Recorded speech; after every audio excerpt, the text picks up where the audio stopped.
I'd like to introduce the members of our panels. I'm Violet Harris. I'm a professor at the University of Illinois. My research is in the area of children's literature. We have Jason Lowe, who is the publisher of Lee and Lowe. We have Adriana Dominguez, a literary agent. We have Jean Yang, comic author, illustrator.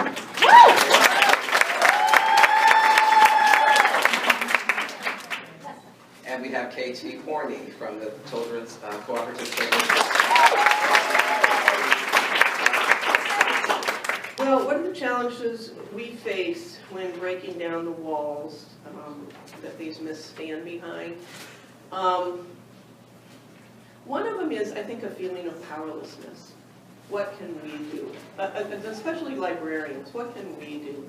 And I think that, you know, as we go into our breakout sessions, we can talk about that, but I think the most important thing to do is to recognize the myths. And the myths you've heard, I would add to that the myth that white kids won't read about kids of color. That's not true, and as a librarian, you have so much power to put books into kids' hands because they're good books. Kids want a good book, above all, and so you have that power. And the other thing that I would say is where librarians have the real power is in award committees.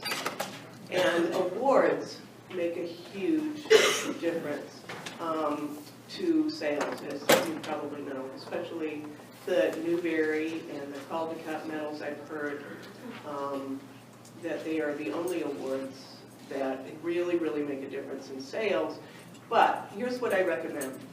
Read the award books that are like the Coretta Scott Kings, the Belpré, and promote those books.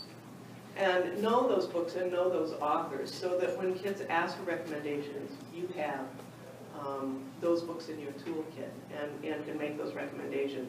Second of all, you know, something I really would like ALSC to think about. I've started serving recently on the Ezra Jack Keats Award Committee that's sponsored by University of Southern Mississippi and the Ezra Jack Keats Foundation. And one of our award criteria is to consider the books in terms of diversity. We're looking for books that reflect the diverse world that Ezra Jack Keats depicted in his picture books. And that is really, really an interesting approach in an award committee because we really, really did think about that, talk about that, discuss that, and it's something I really would like ALSC to think about in their awards, and to have cultural competency on the committee itself. You know, it's really hard. I've been ALSC president. I know how hard it is to create award committees that reflect diversity. And one of my colleagues at UW-Madison once said, you have to have at least three people of color in any group before you can affect change. And so I aimed when making appointments to appoint at least 3 people of color in every award committee. So, you know, it's part of a very big challenge, but that's one of the starting places, is to really think about how we promote books, what we promote, and what our knowledge base is.